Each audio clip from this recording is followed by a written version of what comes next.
Assalamualaikum warahmatullahi wabarakatuh.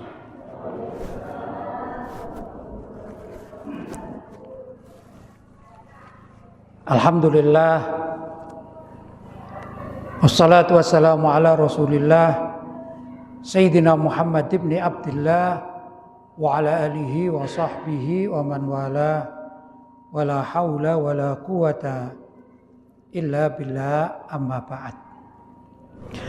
Hadratul mukarramin, ma'asyiral ulama al-fudhala, ma'asyiral asatidah al-kurama, bapak-bapak, ibu-ibu, sesepuh bini sepuh yang dirahmati oleh Allah. Alhamdulillah, pada malam hari ini saya bisa bersilaturahim dengan panjenengan semuanya. Mudah-mudahan Allah mencatat silaturahim kita ini sebagai amal ibadah yang pahalanya dilipat gandakan. Allahumma amin.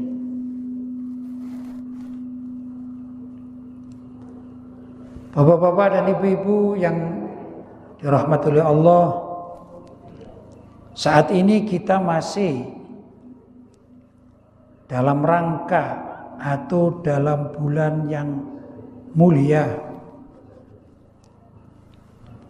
yaitu niatan dari penyelenggara bahwa malam hari ini pengajiannya bertema Tahun Baru Islam, Tahun Baru Hijriyah. Tahun Baru Hijriyah bukan di masa Nabi SAW hidup, tapi adanya Tahun Baru Hijriyah tiada lain di zaman kekhalifahan Sayyidina Umar Ibnul Khattab radhiyallahu ta'ala anhu. Dulu orang-orang Arab zaman jahiliyah itu tidak mempunyai tahun khusus. Kalau menyebutkan tahun itu tiada lain adalah karena suatu peristiwa.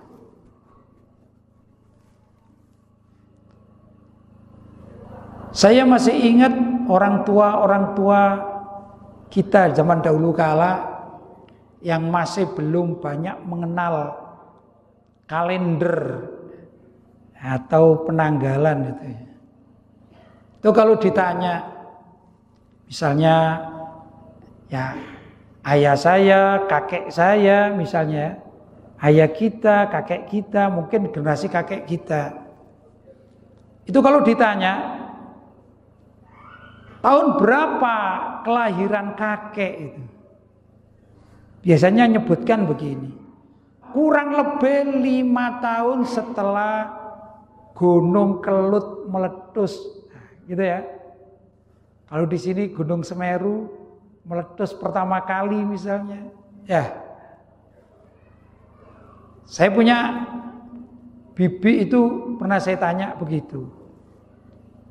Bibi ini lahirnya tahun berapa ya? Jawabannya ya kurang lebih 1-2 tahun setelah Gunung Kelut meletus. Tahun berapa enggak tahu. Tahun berapanya enggak tahu. Itu saya tanya kepada bibi saya, pernah kepada nenek saya juga punya pemahaman yang sama, enggak ngerti. Tahun berapa itu enggak ngerti, tapi peristiwa ini, peristiwa itu. Saya sendiri dulu pernah tanya kepada nenek saya dari ibu. Kalau ibu saya hafal, tapi nenek dari ibu. Setelah ngobrol-ngobrol saya tanya lah, saya ini nek lahirnya tahun berapa? Itu jawabannya bukan tahun semisal 1965. Saya ini 65 lahirnya. Bukan usianya ya, kelahiran 1965. Tapi kata nenek, pokoknya kamu lahir itu zaman Gestapo gitu. Zaman Gestapo.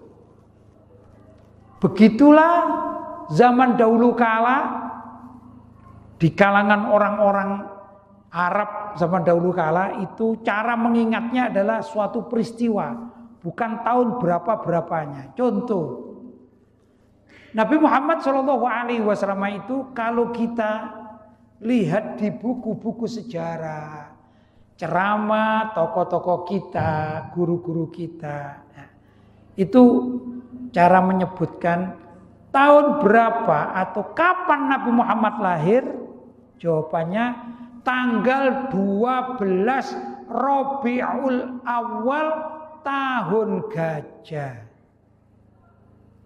Tahun apa? Gajah. Pernah dengar ya? Di sejarah-sejarah kita waktu ngaji, waktu dulu kita di SD, di madrasah, ya dah. Nabi Muhammad itu lahirnya 12 Rabiul Awal tahun gajah. Bukan misalnya tahun berapa? 12 Rabiul Awal misalnya. Tahun 82 enggak kayak gitu. Tapi tahun gajah. Kenapa kok tahun gajah? Ya, karena sebelum Nabi lahir ada peristiwa. Ada seorang raja, namanya Raja Abroha dari Yaman, zaman dahulu kala ini. Sebelum Rasulullah lahir. Itu suatu saat Raja Abroha ini pergi dan melihat situasi kota Makkah. Walaupun belum kota-kota amat. Tapi di Makkah itu ada satu bangunan ya, yaitu Ka'bah maksudnya. Yang hampir seluruh orang datang ke Ka'bah tersebut. Dari negara-negara tetangga datang, Pak. Untuk apa datang? Macam-macam tujuannya datang ke Ka'bah itu. Ada yang tujuannya dagang, Pak. Ada yang tujuannya melakukan ritual mengikuti nenek moyangnya. Begitu ya. Misalnya ada yang menyembah patung. Karena nenek moyangnya menyembah patung. Karena di situ ramai masyarakat, maka dikatakan Makkah itu seperti kota. Karena kota dan maju, maka perdagangan menjadi maju. Ada orang datang dari luar, dari Yaman, dari Mesir, dari Tunisia, dan dari beberapa tempat, datang ke Mekah bukan untuk ibadah, tapi untuk menjual dagangannya karena di situ ada keramaian. Jelas? Raja Abroha tahu. Cemburu Raja Abroha ini. Kenapa kok orang-orang pergi ke Mekah, kok tidak ke Yaman saja? Begitu. Akhirnya Raja Abroha ini merintis sebuah bangunan. Gampangannya merintis gereja. Karena Raja Abroha ini penganut Nasrani. Tapi gak laku. Yang diinginkan ramai sebagai pusat perdagangan itu tidak ramai. Saya contohkan begini ya. Mungkin 15 sampai 20 tahun yang lampau, bapak-bapak dan ibu-ibu, saya sering sekali ke Pronojiwo ini. Saya juga waktu itu nyuper sendiri saya. Sampai lewat ke piket 0. Jadi saya tahu piket 0. Nah, orang sudah mengatakan, apalagi mohon maaf saya ke orang kota ya, hati-hati kalau lewat piket 0. Jalannya licin gitu ya, sempit, tempatnya longsor gitu ya, hati-hati. Tapi tadi saya melihat jalan ke arah sana itu sudah lebar luar biasa, Pak. Kemudian saya melihat luar biasa ini perkembangan di Pronojiwo dan sekitarnya ini, toko-toko, rumah-rumah, ini sudah luar biasa. Bahkan ada kafe, ya ada kafe modern ada. Artinya apa? Artinya di Pronojiwo itu menjadi wisata atau tempat yang mulai rame, gitu kan? Kalau wisatawan atau orang-orang luar, ya, baik wisatawan luar negeri maupun wisatawan yang sifatnya dari Surabaya misalnya, ya, dari Malang Kota datang ke sini, maka perekonomian suatu saat akan menjadi seperti kota. Paham ya? Begitulah Raja Abraham ini murka karena membuat satu tempat peribadatan nggak dikunjungi orang, Pak. Tetap orang datang ke Ka'bah. Suatu saat pasukannya Raja Abraha ini membuat onar di wilayah Ka'bah dan mengatakan bahwa kami di Yaman sudah mendirikan tempat ibadah, namanya tempat ibadah saingan Ka'bah. Orang Mekah sebagian itu marah. Sebagian orang Mekah marah, mau nyaingi ini, tandingan. Akhirnya sebagian dari mereka pergi ke Yaman. Pergi ke Yaman. Menengok apa yang dibangun oleh Raja Abraha ini.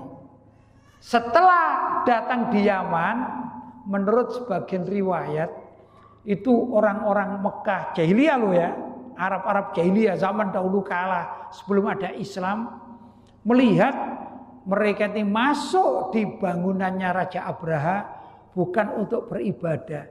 Justru sebagian itu buang air kecil dan buang air besar. Gampangnya itu ya kencing ya berak di tempat bangunannya Abraha. Berita menyebar sampai pada Raja Abraha. Marah Raja Abraha. Marah sama orang penduduk Makkah. Kalian punya Ka'bah, kami punya gereja lah, ya. Vihara gereja, Sauma'ah. Kalian telah mengotori tempat ibadah kami, kata Abraha. Tapi dibales sama orang Mekah. Kan kamu yang lebih dahulu, kamu nantang-nantang dan kamu katakan di Mekah ini orang-orang yang datang gak perlu lagi datang ke Mekah, maka pergilah ke Yaman. Terjadi perdebatan, akhirnya Raja Abraha itu marah, Pak. Kalau begitu kalian semua akan kami datangi dengan pasukan. Sebelum Raja Abraha itu membawa pasukannya, itu kirim utusan Raja Abraha ini, Pak. Kamu datangi tokoh pimpinan dari orang-orang Quraisy. Siapa yang mempunyai kekuasaan, kasih tahu bahwa kami, itu Raja Abraha, dengan pasukan ini kita akan tempur. Begitu, Pak. Datanglah utusan Abraha. Ketemu Sayyid Abdul Muttalib, kakek Nabi Muhammad Shallallahu Alaihi Wasallam. Setelah datang, dinego, wahai Abdul Muttalib, kami pasukan bergajah akan datang. Kalau kalian tidak menyerahkan diri, kalian tidak menyerah gitu ya, maka akan kami hancurkan Ka'bah. Begitu. Said Abdul Muthalib ini orangnya tenang, bijaksana gitu. Dijawab, wahai utusan Abraha, ketahuilah bahwa kami yaitu penduduk Makkah ini min arbabil mawashi. Kami ini hanyalah para pengembala kambing. Namanya pengembala itu arbab. Ya. Pengembala, pelindung. Arbab itu dari kata jamaknya robun. Robun jadi arbab, begitu ya. Sedangkan kalau kalian akan menyerang Ka'bah, itu fa'innaha laha rabbun. Itu Ka'bah punya Tuhan, punya pemilik. Kalau kami ini masyarakat Mekah hanyalah pemilik mawasi, yaitu hewan-hewan ternak.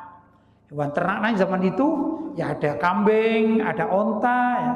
Kalau sapi tidak terdengar di sana. Kambing, onta, kuda zaman itu. Kata Said Abdul Muthalib, wahai Abraha dan anak buahnya, terserah. Kalau kalian mau menyerang Ka'bah, sesungguhnya Ka'bah itu punya pemilik. Siapa pemilik Ka'bah? Allah. Terus ditanya,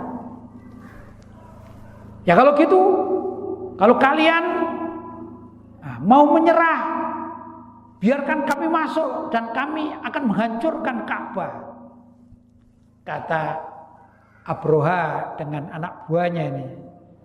Maka dijawab, wahai Abraha, kalau engkau mengizinkan kami, maka izinkanlah kami membawa hewan-hewan ternak kami.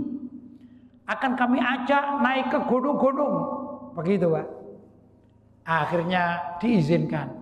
Kalau cuman hewan-hewan ternak aja ya sudahlah, kamu bawa. Yang penting kamu tidak menghalangi niat kita menghancurkan Ka'bah. Dibawalah oleh Said Abdul Muthalib beserta dengan orang-orang Makkah penduduk asli. Mereka membawa mawasi, hewan-hewan ternaknya itu Pak. Berapa jumlahnya? Macam-macam. Saya alhamdulillah, saya ini pernah hidup di Madinah 3 tahun, di Mekah 5 tahun. Saya pernah pergi ke Taif. Di atas Taif itu hadak tinggi, dingin kayak di sini gitu Pak. Waktu saya sampai di hadak, saya itu melihat ada seorang wanita, ibu-ibu, bahasa sekarang emak-emak ya. Itu seorang diri menggembala kambing ribuan di lereng gunung Pak. Hanya membawa tongkat atau cambuk. Subhanallah, ini domba-domba, kambing-kambing yang menjadi piaraannya itu nurut Pak. Diajak pergi sana nurut, diajak pergi. Ada ilmunya rupanya ya. Kalau ilmunya orang Pronojiwo kan, ya kalau ndak masak gitu ya, paling metik salak pondo kan gitu ya. Ini enggak ini Pak. Saya tahu sendiri ini. Walhasil mereka punya keahlian. Ringkas cerita bapak-bapak dan ibu-ibu yang dirahmati oleh Allah.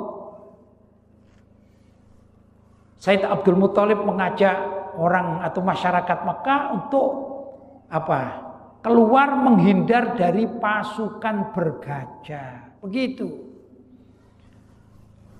Ya heran-heran namanya Raja Abraha. Padahal saat itu namanya Said Abdul Muthalib itu termasuk orang yang ditakuti, disungkani, disegani. Begitu.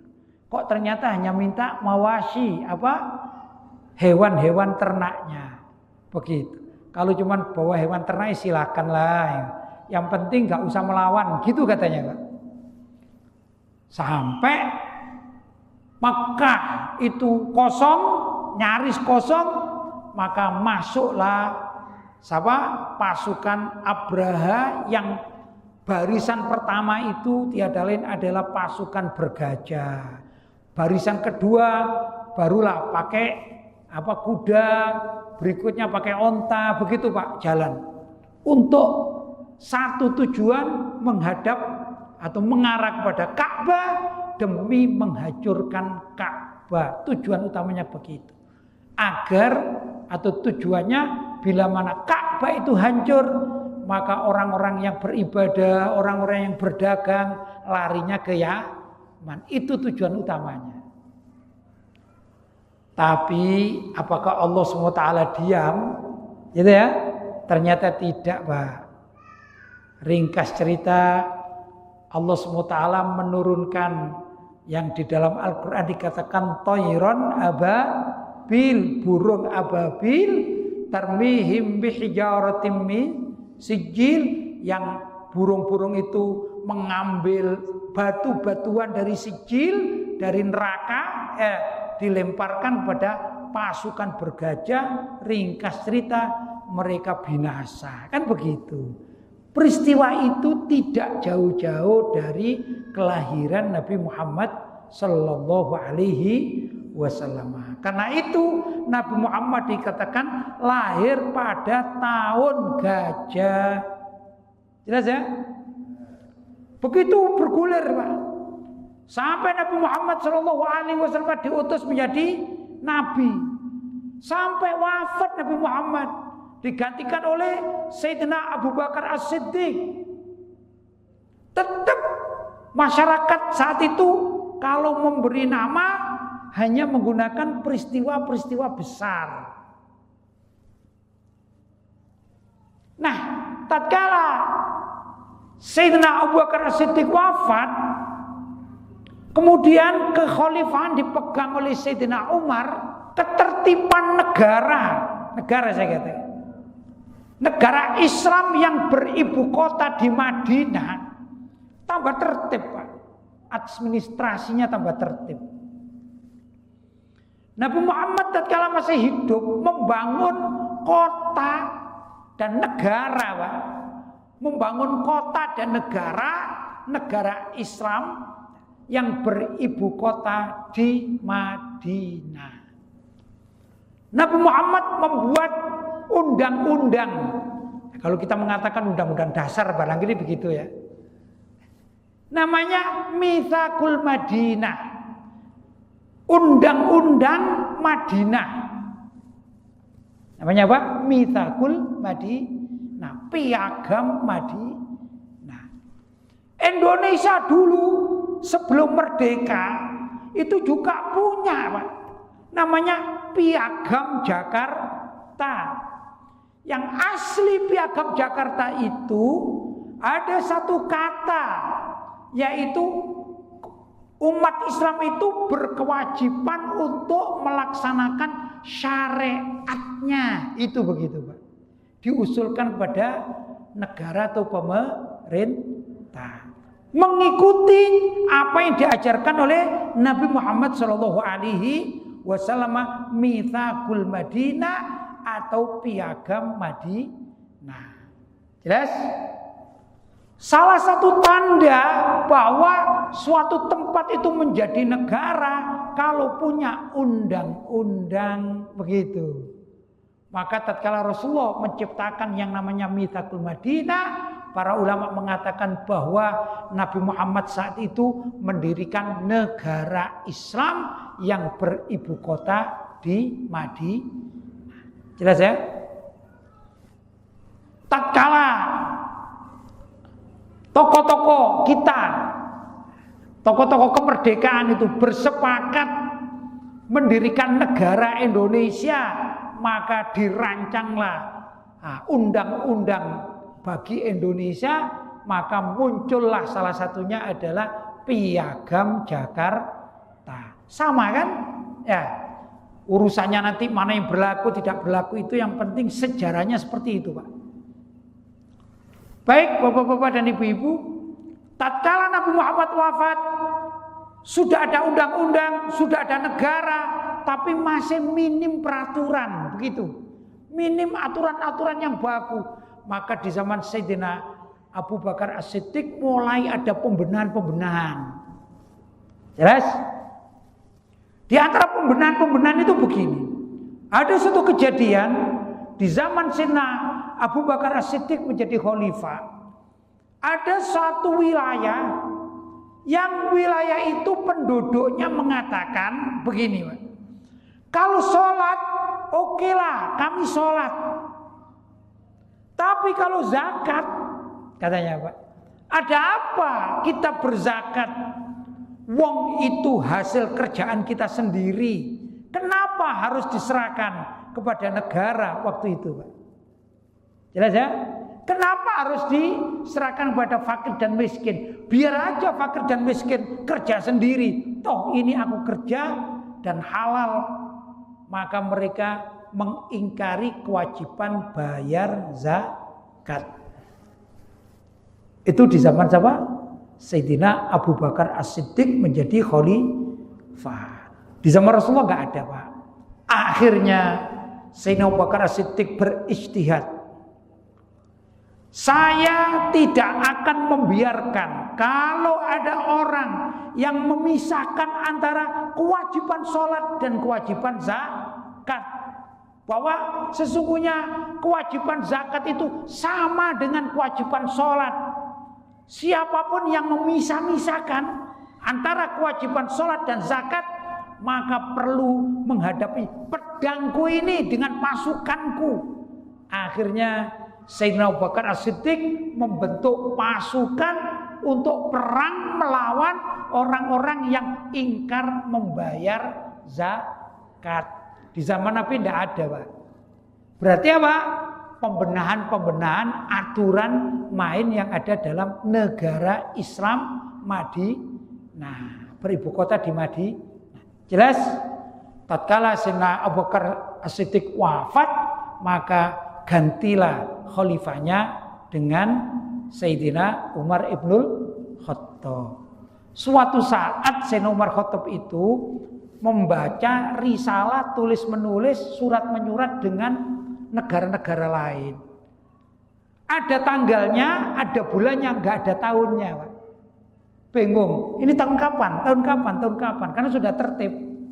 Ringkas cerita, akhirnya disitulah Sayyidina Umar bin Khattab mengumpulkan para sahabat yang masih tersisa dan bermusyawarah, dan akhirnya beliau mencetuskan dengan para sahabat itu mendirikan atau membuat yang namanya tahun baru Islam, yang usul termasuk Sayyidina Utsman, Sayyidina Ali bin Abi Thalib. Kemudian disepakatilah bahwa tahun baru Islam dimulai pada hijrah Nabi, bukan kelahiran Nabi. Disepakati, ya. Berarti kita mengatakan tahun baru Hijriyah karena mengacu kepada apa? Hijrah Nabi. Begitu, Pak, asalnya. Kemudian sepakati pula bahwa awal bulan yang dipakai adalah awal bulan Muharram. Karena itu tahun baru Hijriah terjadi pada tanggal 1 bulan Muharram, tahunnya tahun Hijriyah. Jelas ya? Nah, itulah terkait dengan sejarah tahun baru Hijriah yang sekarang ini kita peringati, walaupun agak terlambat sedikit, tidak apa-apa. Ya, yang penting kita niat untuk memuliakan, mensyiarkan tahun baru Islam, jangan sampai kalah dengan tahun baru Masehi yang itu milik non-Islam. Jelas ya? Nah, mudah-mudahan kita tercatat dalam memperingati tahun baru Hijriah ini dalam ayat wa may yu'azzim sya'airallah fa innaha min taqwal qulub. Sesungguhnya siapa saja yang menghormati, memuliakan, mencetuskan, mendukung syiar-syiar agama Allah, fa innaha min taqwal qulub, sesungguhnya hal itu karena dari ketakwaan hati. Kita bermohon kepada Allah SWT, mudah-mudahan hari ini, malam ini dan seterusnya hati kita bertambah takwa kepada Allah, takut kepada Allah, senantiasa cinta kepada kebaikan dan senantiasa menjauh dari kemaksiatan. Syukur-syukur kalau bersama-sama melawan kemaksiatan. Kita jaga wilayah kita ini Pronojiwo, jangan ada ya, kemaksiatan-kemaksiatan yang zahir ya, perjudian yang besar, prostitusi yang besar misalnya, minuman-minuman arak yang besar. Ingat bahwa Allah punya pasukan yang tidak tampak. Kalau di Pronojiwo ini pasukan salah satunya itu adalah Lahar Semeru. Itu adalah pasukan Allah. Di tempat lain ada banjir, di tempat lain ada air, angin. Belitung itu termasuk pasukan-pasukan Allah yang akan mengingatkan umatnya, umat Islam pada khususnya. Ini kalau tidak taat kepada Allah, maka Allah menyiapkan pasukan-pasukan yang bisa membinasakan banyak orang. Naudzubillahi min dzalik. Mudah-mudahan dengan syiar seperti ini malam hari ini memperingati malam tahun baru Islam, kita dicatat sebagai orang-orang min ahlit taqwa. Allahumma amin. Bapak-bapak dan ibu-ibu yang dirahmati oleh Allah, saya tidak bisa memperpanjang walaupun ingin menyampaikan ya yang lengkap, tapi perjalanan saya ini masih jauh. Saya pulang sampai 2-3 jam ke Singosari, besok pagi saya punya kewajiban ke Surabaya. Ya, karena itu mudah-mudahan ini pertemuan bukan yang pertama dan terakhir. Mudah-mudahan nanti ada silaturahim dengan bapak-bapak dan ibu-ibu di waktu-waktu yang lain. Allah mengumpulkan kita seperti hari ini. Insya Allah kita akan membahas hal-hal yang penting dalam keislaman kita. Barangkali itu mungkin ada hal-hal kurang tepat yang saya sampaikan ya. Saya mohon maaf yang sebesar-besarnya. Hadza wal afu minkum. Wassalamualaikum warahmatullahi wabarakatuh.